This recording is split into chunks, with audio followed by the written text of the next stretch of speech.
Coffee is for leaders. Hallelujah.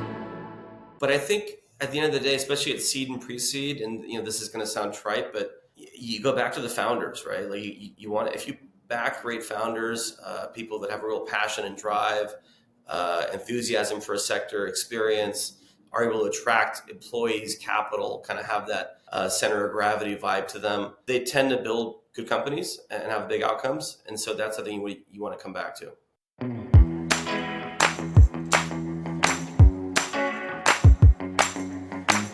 Kamran, thank you so much for coming on the show. Hey, you are part of Headline Ventures, which is an incredible venture fund who has been in a lot of incredible deals, and it's a global fund. I was trying to think before we hopped on a call, like how many funds I even know that are like yours. It's really interesting. Tell us, like, hey, you're a venture partner there. You've had an incredible career, even beyond Headline. Tell us about how you got to where you are. Sure. Thanks for having me on. So it's great to be here. I've been in the venture business about 20 years. I should say the tech business about 20 years, both in Silicon Valley and in New York. And started out at a fund called Tenaya, and then spent time for many, many years at Greycroft in New York. And then when I was at Greycroft, Headline at that time was called eVentures, and before that, BV Capital.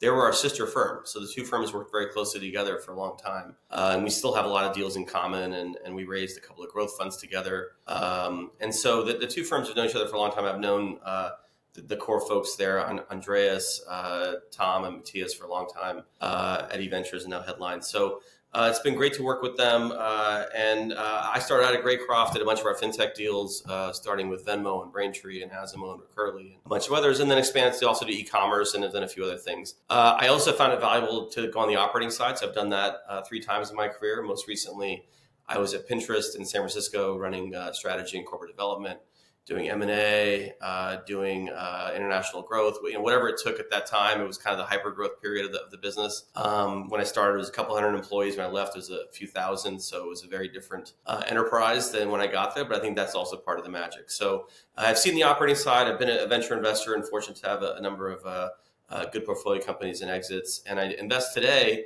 on the pre-seed and seed side out of a small vehicle that I run called Capital Ventures, which has been kind of getting going the last few years. And then I have a relationship as a venture partner at Headline, where work primarily with the FinTech pod over the last couple of years to help them look at more mature, I would say, kind of Series A and Series B companies in the FinTech space. Yeah, tell me about FinTech. I mean, that seems like that's been a focus of your career in the investing side and otherwise. It's an interesting time for FinTech, right? And with AI coming in, I wonder how you're thinking about the future of FinTech, how it's going to change. It kind of sometimes when I think about that whole sector, I think it's kind of it's in its infancy, and then I wonder why banks don't innovate. Like, tell me, like, what's the state of FinTech in 2020? Well, I'll take the first question. I'll take the last question first. Banks don't innovate because they don't really have to. They're very entrenched and established phenomenal businesses with high gross margins and great profits. And it's not like you're seeing, customers and businesses in droves, leaving JP Morgan and Citibank and running out the door. So I think that, the banks will always be there, and they've embraced innovation to some degree, some more than others. One of the real, issues with the Silicon Valley Bank and First Republic kind of transitions that happened in the last year or so was that they were two of the more innovative, digital-friendly banks. Mm-hmm. So you lost that aspect. But you're right, FinTech's in transition as a sector. I think it's the nice thing about FinTech is that it's a super category. It's a mega sector. It is not like some niche part of the economy. It's, I think, by some accounts, the largest portion of GDP is financial services. I think but that and healthcare are kind of 1 and 2 neck and neck. So there's a lot of market opportunity across what I consider to be the 4 pillars of FinTech, the 4 main kind of buckets, each of which itself is a super category. So payments, lending, asset management, including stock trading and all that kind of stuff, and then insurance. So, and all 4 have had different dynamics. And I think payments has always kind of led the way. The more established, successful companies, the public companies that you've heard of have historically been payments companies, but I think you're starting to see movement in the other areas as well, for sure. What do you make of Stripe? Look, Stripe's a juggernaut. It is the biggest and baddest company out there in the fintech space. I think at this point, probably the third most valuable private company behind maybe SpaceX and TikTok. I think the big there are two dynamics with Stripe that are very interesting. One is I think Stripe is always in a little bit of a I don't want to say tug of war, but they have a very close relationship with Shopify. Shopify and Stripe are very closely interlinked because Stripe Mhm.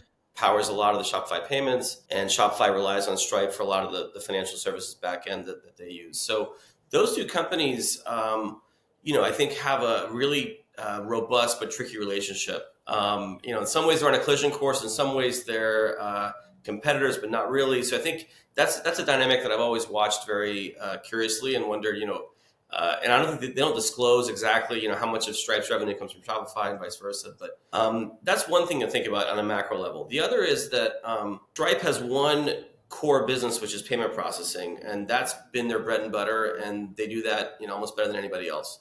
Particularly for kind of if you want to get something. If you and I, Clint, today we're starting a t-shirt shop. By the end of the day, we can be up running on Stripe taking Yeah. payments. Yeah. The simplicity is incredible. It's amazing, and they're moving. I think the knock on Stripe has always been, yeah, but if you get to a certain size, then if you're a big enterprise, you got to move to Chase Payment Tech with JP Morgan or somebody else and build your own system and go direct to, I don't know, TSYS or First Data or somebody. But the truth is, like, they've scaled pretty well too. I think a lot of larger companies use Stripe now, so I think that knock on them has been largely mitigated. Their big challenge they've had is to launch successfully a second or a third product that scales. So I think that's the big thing they're focused on the last few years is trying to do something else besides processing to kind of diversify the business and capture more dollars from their existing customers. Because at a certain point, you're going to start, the growth rate of processing is going to start to slow down. And so I think you've seen Stripe Connect, you've seen card issuing, you've seen attempts at trade credit, recurring billing, a lot of other business lines that they're trying to get into. And that's my sense for why they're in no rush to go public, is that they want one or two of those other things to really kind of get a good amount of traction. Why don't they just buy Shopify? Well, first of all, I don't know if they can afford it, frankly, because I haven't looked at the market cap today. But That's a good point. Shopify's an enormous company too. Yeah, I mean, that's a good point. so it would have to be some kind of merger of equals, Canadians and Irish people all in a room. It's like, dogs and cats, and who knows? But I do think there was one business that Stripe bought this year. I'm blanking on the name. They bought a stablecoin company, very, very publicized deal for like $1 billion. But they bought another company that was kind of a mini Shopify for creators and influencers. So I think they bought some things that resemble kind of vertical specific versions of Shopify. And it does make a lot of natural sense for them to do that. At the same time, Shopify has built payment products, right? Yeah, they have their own Shop Pay and that type of stuff. Of course, yeah. But I can't think if Shopify's bought a true kind of fintech or payments company. They've done a handful of acquisitions, but it's a really interesting. I mean, I have to imagine every couple of years when those two companies sit down and negotiate the rev share or whatever, it's got to be like Reagan and Gorbachev, getting together at a summit. 10 guys in suits. I don't know how they do it, right, and figure it all out. But it's got to be very tricky. Speaking of politics, you got crypto kind of back, given like this new administration. It seems like it's friendlier to cryptocurrencies and things like that. It seems like the SEC chair will be maybe a little bit more friendly, assuming that gets confirmed. All that type of stuff. This isn't really a question about politics, but what do you think about cryptocurrency and where things are headed there? How are you feeling about Bitcoin? I mean, it just went over 100 for the first time recently. I don't think it is currently right now, but what is, I mean, and how do you think about that? Because fintech is so separate from that in a lot of ways. Yeah, I mean, I kind of agree with that last point, which is that crypto is kind of its own category and beast. I mean, there are companies that are very specialized in it. There are traders that do crypto. And, I've never been kind of a hyper crypto person. I don't own Bitcoin. I'm not like, I have nothing against it. It's just, there's enough wood to chop with core fintech businesses that you can't be an expert in everything. So I think at a certain point, you can't just like dabble here and there. And, but it's certainly having a moment. But, crypto is one of those categories that's had moments, then it's had kind of troughs, and it's come back. So the volatility is pretty intense. I think it's very much perception driven, obviously, rather than fundamentals, because the fundamentals, it's not like there's a Fort Knox with a bunch of gold bars there backing up Bitcoin. Yeah. So it's very kind of mood perception driven, and I think you're right in the sense that because of the new administration, in a sense that somehow like Elon Musk is now an advisor and stuff, and you have all this Dogecoin and whatever, that there's kind of this resurgence of interest and friendliness to crypto. When you mentioned the administration, however, the bigger impact I think will be potentially an M&A, because when you mentioned the kind of Right.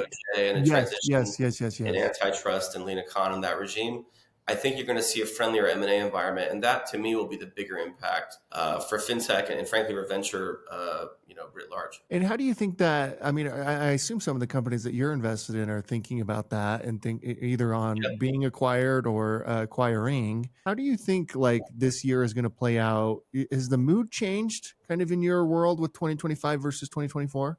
For sure. And I think it's driven by a couple of things. One is just certainty around the election, one way or another, Yeah. that it was going to be decided and over with. And the second is that we were going to get some interest rate cuts from the Fed. And both things have happened. And so I think once that took place, you saw a lot of these companies that maybe were on the sidelines or waiting, that are now going to file, and I think Klarna is going to be first. And they've announced that they've already filed and should list here sometime in the next, I'm guessing a month or two. I think Chime will be right after them. I expect Chime to probably list before we get to kind of June and July, maybe sometime this spring or late spring. And then on the M&A side, you saw a couple of deals happen right before the holidays. Bridget was acquired, Moneyline was acquired, and so I think that the M&A side's picking up for sure as well. And you're going to see more of those deals because the only real M&A that's happened the last couple of years has been private equity. PE funds basically breaking out kind of the shopping cart, looking at all the public software stocks, seeing which ones look like they were the best values, and one by one, just taking them public. Coupa and Sumo Logic and Avalara and you name it. They've all been kind of taken out. Yeah, the PE game has been wild. I have an event next week, and we have Silver Lake CEO Egon Durbin speaking. Oh wow, at that. yeah. And, to get a sense for that whole year that he had, and everything that they're doing. It's wild. It's wild stuff. They've been the acquirers, and I think it's been a big opportunity for them because they essentially are the only show in town, and because the strategics aren't doing it because they're scared of all the scrutiny. The handful of strategic things you saw rumored, like Google was maybe going to buy HubSpot, Google was maybe going to buy the Israeli cybersecurity company. I'm blanking on the name now, but and they didn't happen, right? And you haven't seen. The Adobe Figma deal got blocked. So you haven't really seen any of these. Wiz was the company that Google was going to maybe acquire. None of these things happen, right? It's just like they're hesitant to kind of go down that road. Whereas private equity, there's not really the regulatory scrutiny of a financial buyer coming in and holding an asset. So it's just a much safer play. And if you're a venture investor, on the board of one of these companies, you're like, well, we got to get exit somewhere. Yeah. Because there's been such a kind of a clog in the pipeline for liquidity. So you're going to kind of take those opportunities where you have them. And if you're Silver Lake, don't you think like, hey, now if regulations do kind of, become less and it's a little bit easier to do M&A, now you can sell some of those assets? That too. Yeah, you're right. I mean, my thought has always been that the private equity folks, once they buy something and kind of maybe rejigger some of it, maybe merge. A lot of times they'll kind of do a roll-up play where they'll roll up 2 or 3 or 4 companies together and create a larger business that they then look to then take it back out public in a few years at a higher multiple and a bigger valuation.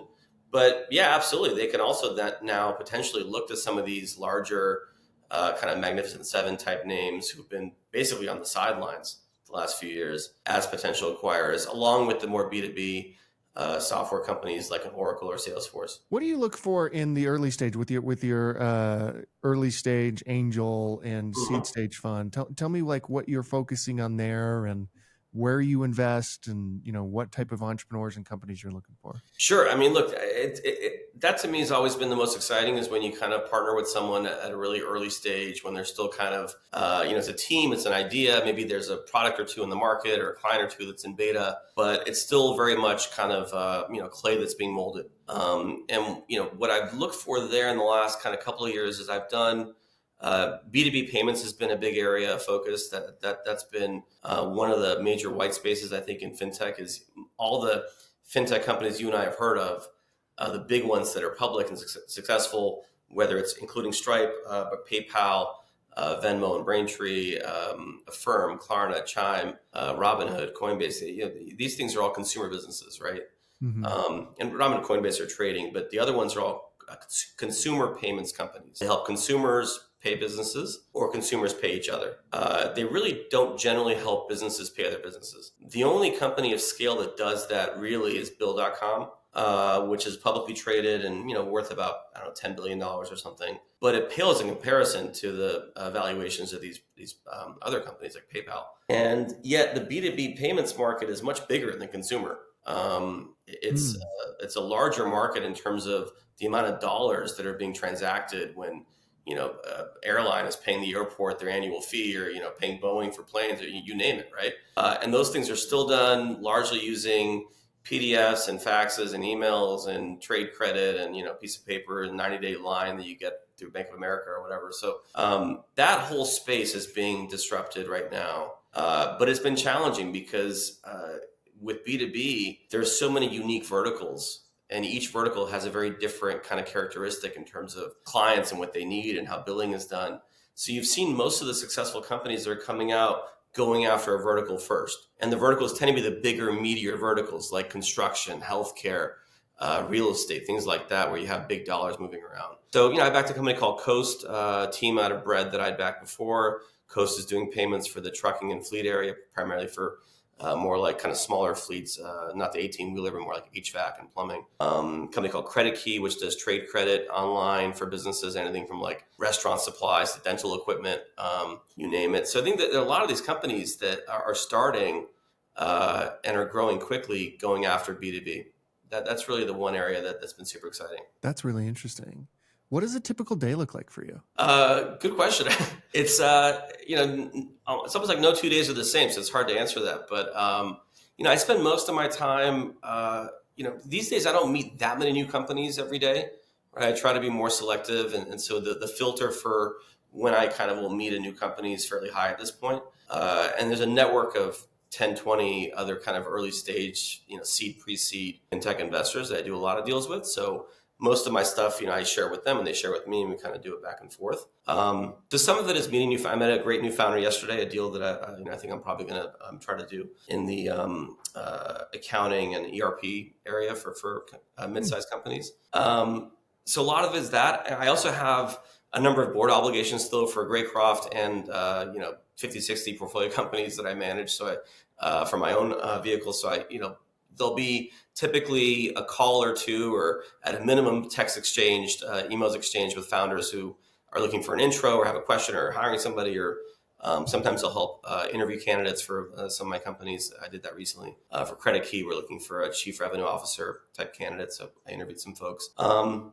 then a lot of it is also just meeting with other investors and trying to trade notes and deals and get intelligence on what's happening out in the market, because I think that there's no substitute for kind of these are this is not like investing in the public markets where it's all supposed to be transparent info. These are by definition kind of private deals. We are essentially trading in information in a way. So you want to get a back channel check on somebody or a reference on someone, or to understand, hey, that deal we invested in where the founder's not responding to me, has he responded to you? Is it doing well? Is it doing poorly? So there's a lot of that goes on too. Are you in Silicon Valley? So I've been based there at times. I'm in New York now. But I go back and forth a lot. Yeah. I wonder, that makes sense. New York is kind of obviously financial capital of the world. Yeah. But I wonder, given you're probably in Silicon Valley investing in those companies as well, is it coming back versus, remember there was this whole idea Silicon Valley was being distributed, it was going to Miami or Austin or those types of things. My sense is it's as strong as ever. I don't know what your sense is. I think especially the AI surge definitely kind of really put the laser focus back on Silicon Valley. And, I spent a lot of time there between Pinterest and my time at Tenaya, and I was at grad school at Stanford for 4 years. So I've spent easily a decade or more in the Bay Area. It's still the center of gravity for tech and venture. And I don't think it's going to, be displaced wholesale anytime soon, but you're seeing Obviously New York is a very much a second center of gravity for fintech. For a long time, London has had a lot of great companies. In the U.S., obviously, you see pockets in Austin and Seattle and elsewhere. Miami became quite hot during COVID, especially. Boston has always been kind of a big hotbed for things like enterprise software, storage, biotech. So you see other areas coming out, but no, SF still has a lot of the great businesses that get started, and the larger companies tend to be out of San Francisco. If you look at the bigger success stories, even the Chime that's going to go public, it's a Bay Area company, right? It seems to be the case. What do you read? And what reading recommendations would you have for like the folks you invest in? I have all the classic, the books, the 0 to 1 and the Peter Thiel, the hard thing about hard things. I think those are useful kind of as, maybe a 101, a foundational layer type thing. I read a lot of the other journals and trade publications. So Wired, Strictly VC, Axios, the Fortune Term Sheet. I have 2 or 3 different like news readers that I go through. I also deliberately include in one of the news readers a lot of the foreign publications. Because I want to see, how a story is being covered. Forget tech stories, just like anything, right? Politics, you name it. How maybe it's being covered out of Europe or the UK or somewhere else. That's Canada, Australia. Obviously, I have to stick to English-speaking countries for the most part. So, but you get a spectrum of like, is the Daily Mail or some of these things in the UK, are they even talking about this thing, or is it like a US only story? But that's, I would say all of the various news publications, both in tech, in venture, and the broader news, that's kind of what I really consume on a day in and day out basis. How do you think, we touched on this a little bit, but I wonder just generally, and obviously there's no real answer to this because none of us know, but what do you think about AI and the future of AI and how that's affecting everything? That's the $1 zillion question, right? I think in the venture space specifically, there's been obviously a massive exuberance around AI, and you're seeing a few different things happening. One is that the largest companies that are getting the most funding are the foundational layer, foundational model companies, the OpenAI, Anthropics, those businesses, Perplexity, and Mistral, where headlines involved out of Europe. So those companies feel like they're built to last and will be the kind of large businesses that really get developed. The bigger question mark, and by the way, those asterisks, there is some question on economics because they're also some of the most capital intensive companies we've ever seen.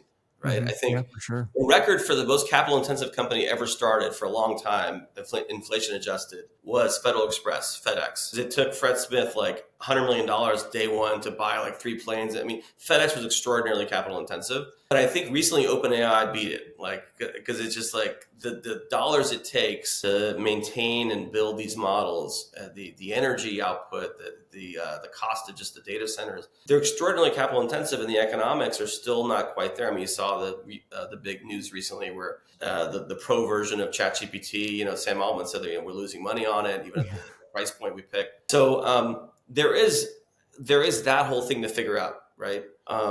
Obviously, Amazon famously lost money for many, many years until they figured it out. So it's not insurmountable, but that is something to just keep in mind. The bigger question mark is, well, then what are the interesting application companies that are built on top of these AI models that actually have something differentiated, protectable, useful? And in the fintech space, we've seen just like so many companies, for example, they're doing AI for accounting, right? Like helping accounting firms be more efficient and better at doing accounting services. Legal, which is not really fintech, but it's kind of adjacent. Tons of companies doing AI-centric legal service. How are these companies going to differentiate? Is there something protectable basically because of longevity in the market or how long the models have been trained?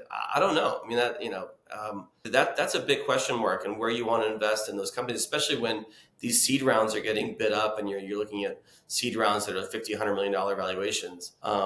It's a tough thing to do. And the one thing that I heard that I probably agree with is, 90% of AI companies today are probably overvalued. and 10% are undervalued. The Yeah. challenge is it's hard to tell which is which, you know? What's impossible is like who just has like a plug-in to ChatGPT and who's built something real. It's hard to even tell like what an AI company is, to be honest Exactly. with you. 'Cause Every everybody's an company at AI this point, company now. AI has become like HTML or JavaScript. It's a foundational kind of piece of your business. So just because you've hooked up to OpenAI or ChatGPT for some portion of your company, that's like saying I use AWS and I built my site using JavaScript. Yeah. So it's become kind of table stakes, and it's made my job and all the venture investors' jobs a little more difficult. But I think at the end of the day, especially at seed and pre-seed, and this is going to sound trite, but you go back to the founders, right? Like you want, if you back great founders, people that have a real passion and drive, enthusiasm for a sector, experience, are able to attract employees, capital, kind of have that center of gravity vibe to them. They tend to build good companies and have big outcomes, and so that's something you want to come back to. Yeah, I think that's right. How are you feeling about the state of venture capital? It seems like we're seeing a bit of a contraction. In 2020, 2021, it seems like everybody was starting a fund or syndicate or all this type of stuff. Like it was Yeah, really, for whatever reason, like SPACs. everybody SPACs around for me a that I while. knew, everybody around me is like starting a fund. That's not possible anymore. It feels like, and it feels like we're seeing a bit of a contraction. What is the state of venture capital right now? You're right. It's in transition. I mean, I think a lot of the first time funds that were raised in 2020, 2021, may have a difficult time getting to a fund too. You saw a lot of tourist venture capitalists, people that were, especially corporates, companies that, saw kind of the tidal wave. And so they got, started a corporate venture arm or started to do some fund to funds investing or direct investing in companies. And those folks have pulled back. Other asset classes like hedge funds and private equity funds are starting to do more on the venture side and earlier stage private deals. They've pulled back. Obviously, famously, you've seen like Tiger and Coatue and some of these guys pull back pretty significantly on their early stage venture efforts. Whereas like in 2020, 2021, I was seeing Tiger and like seed deals and stuff. It's crazy. So all of that has happened. And at the same time, the existing funds, the incumbent funds, I think because of the lack of liquidity and because of the pressure from LPs to generate returns and because of, frankly, just a lot of losses, right? You've had a lot of companies. I've had more companies in the last 18 months go to zero, do a punitive recap, enter some kind of bankruptcy or lawsuit than I did in the prior, 15 years of doing this, right? And I think there's probably still a few more that are going to happen. So the bloodletting is still happening, and that's been painful for firms. And so all of that has resulted in an environment, I think, where you're seeing a lot of the larger firms become a little bit more conservative and risk averse, which is not a great thing for the industry, right? Because it's called venture. It's not called, riskless capital, or we're not like bonds or something.